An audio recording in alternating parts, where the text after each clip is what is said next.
Bienvenue à tous dans cette nouvelle vidéo. On se retrouve pour une nouvelle analyse sur pourquoi tel Pokémon est nul en stratégie.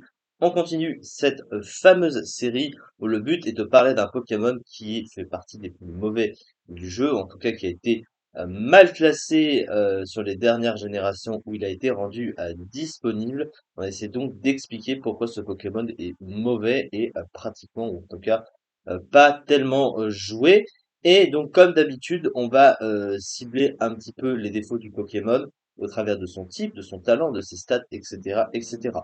Le Pokémon sélectionné pour cette vidéo, c'est donc Toutankafer, un Pokémon de la 5e génération, l'évolution de Tout à fait, pour être précis, qui a obtenu d'ailleurs une forme régionale en 8G, là où il est également disponible du coup, avec donc tout est écrit et tout à fait de Galar. Et pour le cas de Toutankafer, bah pour le coup, que ce soit Toutankafer ou sa forme régionale, les deux sont mauvais en stratégie.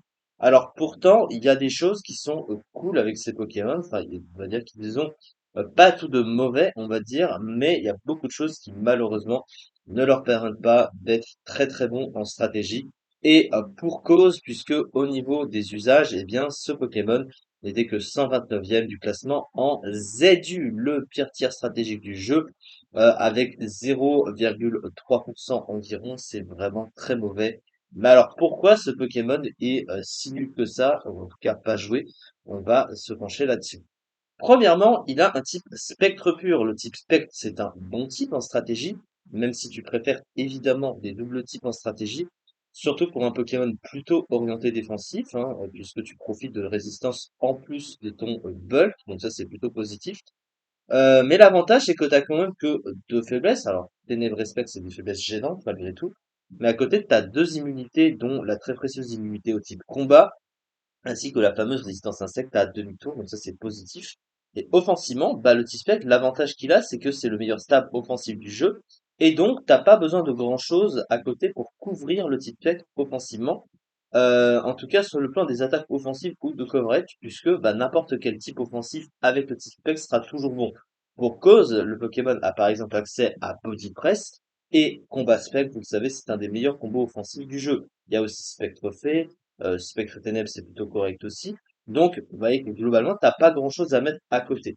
Malgré tout, étant seulement Spectre pur, en termes de stats, tout du moins, bah, ça le limite quand même un petit peu, ça le rend un peu plus passif que la normale, parce que comme il est encore une fois plutôt défensif, un autre stab lui aurait permis d'avoir plus d'impact offensivement et de pallier au fait qu'il soit juste un Pokémon défensif qui tente les coups. Voilà, ça aurait été un peu mieux. Donc, Spectre, c'est pas incroyable, c'est médiocre, on va dire, mais c'est pas le plus négatif qu'on peut en retirer chez ce Pokémon. Ensuite, il a un talent qui est très spécial, qui s'appelle Momi, alors qui a été réintroduit sur Fragouin avec un autre nom. C'est odeur d'Ortenas ou je sais plus quoi.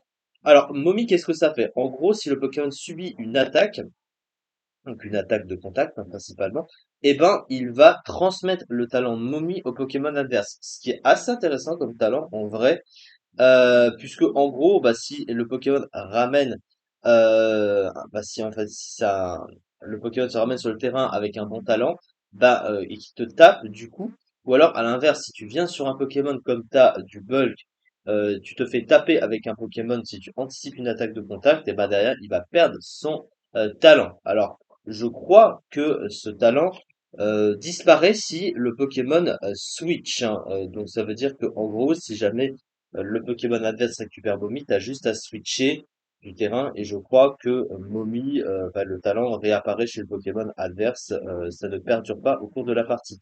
Ce qui fait que le talent est très situationnel à placer, mais malgré tout, il est plutôt intéressant. Il est pas si mauvais que ça comme talent, c'est un talent rare en plus, donc bon, c'est pas négatif comme talent, c'est situationnel, correct, on va dire. C'est un peu dans cette catégorie-là, donc c'est pas si mauvais que ça. Ensuite, au niveau des stats, alors globalement, il y a de bonnes choses, mais il y a aussi des choses un peu plus négatives. Alors, sur le plan des défenses, c'est la première chose qu'on voit chez ce Pokémon. Il a 145 en défense, 105 en défense spéciale.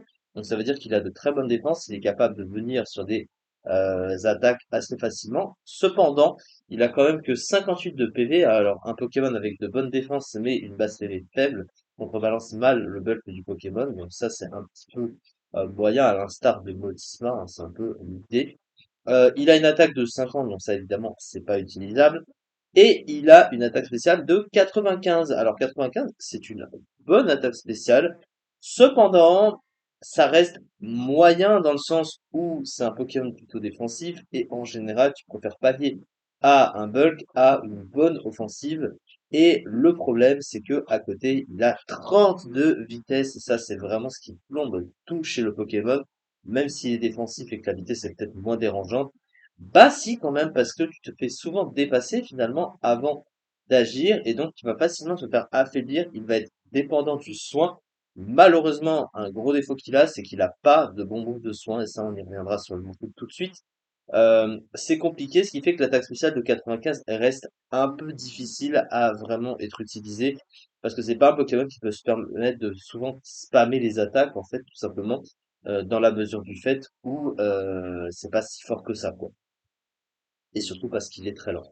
Donc la vitesse gâche vraiment tout chez ce Pokémon, mais pas que. Alors au niveau du move pool, bah, en apparence il a pas un mauvais move pool sur le papier, il a beaucoup de trucs. En plus comme c'est un spec, bah, il a un move pool de soutien qui est pas mauvais, pour le coup il a vraiment de bons trucs. Déjà il a plénitude plus machination, donc il peut se setup, il a accès à plein de trucs très utiles, notamment Destiny Bond, prélèvement destin, donc très utile pour un Pokémon plutôt lent. En plus il a entrave aussi, ça, c'est plutôt pas mal. Il a aussi accès à Haze, donc il a le Lunor, il peut retirer les stats de l'adversaire. Il a Memento, très utile aussi. Il a aussi accès au pic toxique, il a Feu Follet, il a Tour Magique, il a Toxique aussi, bien sûr. Donc vraiment, il a aussi, je crois, accès à Imprinon, il a Barrage. Globalement, c'est pas mal. Il a accès aussi à Balance, qui est pseudo soin. Malheureusement, le problème de Balance, c'est que si le Pokémon en face est plus affaibli, ben, ça sert pas à grand chose. Alors, ce qui pourrait dire que c'est incroyable parce qu'il a une faible base PV, ton Pokémon, mais c'est assez facile de pallier parce qu'en fait, c'est un équilibrage de points de vie. Et forcément, bah, si en face, ton adversaire a moins de points de vie et que toi, t'en as plus que lui, bah, même avec ta base point de vie, ça change rien. Tu peux pseudo le soigner lui et au final, ta balance ne servira pas à grand chose. Donc finalement, balance, c'est pas un vrai move de soin. Et c'est un gros défaut du Pokémon de pas avoir de bombe de soin parce qu'à côté, il n'a que repos et ça force le Pokémon à dormir. Évidemment, ça lui fait perdre des tours sur le terrain. Ça en fait un nid à placement, du coup. Le défaut, voilà, du Pokémon, hein. Et encore une fois, la vitesse. Pourquoi la vitesse? Puisque, eh bien, comme il se fait très souvent dépasser sur le terrain, ça veut dire que, comme il est un peu contraint d'utiliser des capacités de soutien pour pallier à cela, bah derrière l'adversaire qui peut clairement mettre une menace qui ne fait rien, enfin je veux dire que qui bloque totalement les options de ce Pokémon. Mais derrière, il peut un peu faire ce qu'il veut, donc c'est un peu compliqué pour lui, malgré tout. À côté, au niveau des options offensives, bah, globalement, il a pas besoin de grand-chose, comme je vous l'ai dit, c'est un spec. Surtout, notamment, il a accès au combo ballon plus body press, donc il a combat spec, encore une fois, donc avec ce qui marche avec la défense, donc très intéressant. Sauf qu'ensuite, bah, il a un peu le syndrome des quatre mots aussi, hein, puisque bah, quand tu as un tel large choix d'options de soutien de temps, de soutien de setup et autres, bah, tu peux pas tout mettre dans ton outil non plus, hein, donc t'es un peu limité aussi à ce niveau-là.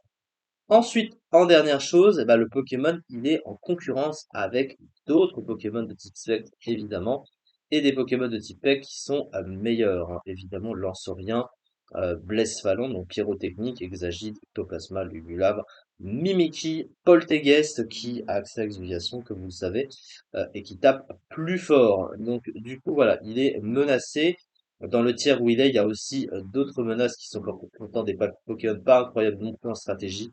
Donc, un peu peine à voir pour ce Pokémon. Et pourtant, il a quelques trucs qui l'auraient rendu bon, mais ça suffit malheureusement pas. C'est ça en tout cas pour cette vidéo. On se retrouve la prochaine fois pour une autre analyse sur pourquoi tel Pokémon est nul en stratégie. Merci beaucoup de m'avoir suivi et on se retrouve très prochainement pour la suite. Merci beaucoup.